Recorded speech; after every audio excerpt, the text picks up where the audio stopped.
કીધું ખાલી ગુજરાત નહીં, ખાલી અમારો ગો લઈ લે, ગો અમારો ગુજરાત નો ગોજ ભૂકા કાઢી નાખે. મને કે કેવી રીતે? મેં કીધું આખા ભારતમાં આટો માર, સારામાં સારું રાજ્ય કયું? મને કે ગુજરાત. મેં કીધું શરૂઆત ક્યાંથી થઈ? મને કે ગથી થઈ. મેં કીધું આખા ભારતમાં આટો માર, સારામાં સારું પાટનગર કયું? મને કે ગાંધીનગર. મેં કીધું શરૂઆત ક્યાંથી થઈ? મને કે બાબુ એ ગથી થઈ. મેં કીધું દેશની આઝાદી કોને અપાવેલી? મને કે ગાંધીજી. મેં કીધું શરૂઆત ક્યાંથી થઈ? મને કે એ ગથી થઈ. મેં કીધું ગાંધીજીને શું વાગેલું? મને કે ગોળી. મેં કીધું શરૂઆત ક્યાંથી થઈ? મને કે એ ગથી થઈ. મેં કીધું ગોળી મારેલી કોણે? મને કે ગોડસે. મેં કીધું શરૂઆત ક્યાંથી થઈ? મને કે બાબુ એ ગથી થઈ. મેં કીધું પવિત્રમાં પવિત્ર પહાડ કયો? મને કે ગિરનાર. મેં કીધું શરૂઆત ક્યાંથી થઈ? મને કે બાપુ એ ગતિ થઈ. મેં કીધું પવિત્રમાં પવિત્ર નદી કઈ? મને કે ગંગા. મેં કીધું શરૂઆત ક્યાંથી થઈ? મને કે બાપુ એ ગતિ થઈ. મેં કીધું પવિત્રમાં પવિત્ર પ્રાણી કયું? મને કે ગાય માતા. મેં કીધું શરૂઆત ક્યાંથી થઈ? મને કે બાપુ એ ગતિ થઈ. મેં ગુજરાતનું શું વખણાય? મને કે ગરબા. મેં કીધું શરૂઆત ક્યાંથી થઈ? મને કે બાપુ એ ગતિ થઈ. મેં કીધું પવિત્રમાં પવિત્ર ફૂલ કયું? મને કે ગુલાબ. મેં કીધું શરૂઆત ક્યાંથી થઈ? મને કે બાપુ એ ગતિ થઈ. મેં કીધું તારો દીકરો શેમાં નપાઈશ થયો? મને કે ગણિતમાં. મેં કીધું શરૂઆત ક્યાંથી થઈ? મને કે બાપુ એ ગતિ થઈ. મેં કીધું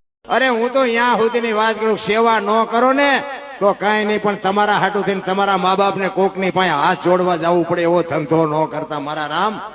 કે મારા છોકરાને મારતા નહીં, મારા છોકરાને છોડી દો, તમારા હાટું તમારા મા બાપ ને કગરવા ન જવું પડે કોઈ દી જિંદગીમાં, એવો ધંધો ન કરતા. તમારા બાળકને ઓછા ટકા આવે ત્યારે માથે હાથ મૂકીને એને કયો યાર કે બેટા તારી સફળતામાં મારી તાલી હોય તો તારી નિષ્ફળતામાં મારો ટેકો હોય જ તારી સાથે.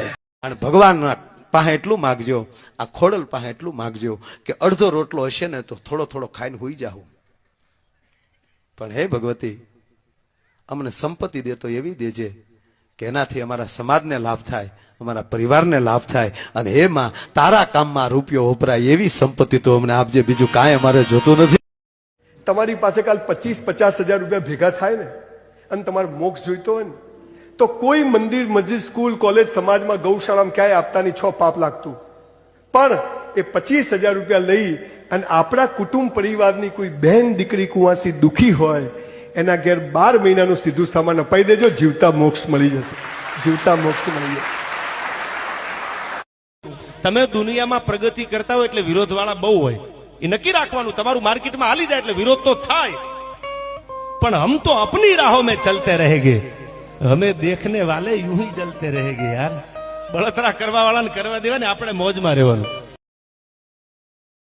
ખાસ બધાને કહું છું, જે ઘરમાં 10 સારા પુસ્તકો ના હોય ને એ ઘરમાં દીકરી આપવી નહીં અને એવા ઘરની દીકરી લેવી નહીં. તમારી દીકરીના લગ્ન થાય ને તો જેટલી પેટી હોય ને કપડાં મૂકો ને એટલી ચોપડીઓ મૂકજો અને એને કહેજો કે બેટા વાંચજે. જીવનમાં પાડોશી સુખી થાય ને તો રાજી થાજો કે એનું હશે તો આપણને કાયમ આવશે યાર. પેલો હગો પાડોશી છે, આવા વિચાર જો તમારા હશે ને તો જ જીવનમાં તમે આગળ જશો. આ મારા અનુભવની વાત તમને કરું છું, અને એકથી મારી આગળ કઈ નહોતું યાર. હું સાયકલ લઈને ફરતો હતો, પણ સમય બલવાન છે અને નહીં પુરુષ. બહેનો, તમને કહું છું, ગાયને રોટલી આપવી, કૂતરી વિયાઈ હોય તો રાપ કરીને પાવી, આ બધા મોક્ષના રસ્તા છે. એમાં કશું લેવા નથી, પણ આ આદત પાડશો એ તમારો બાળક દેખશે, એ શીખશે.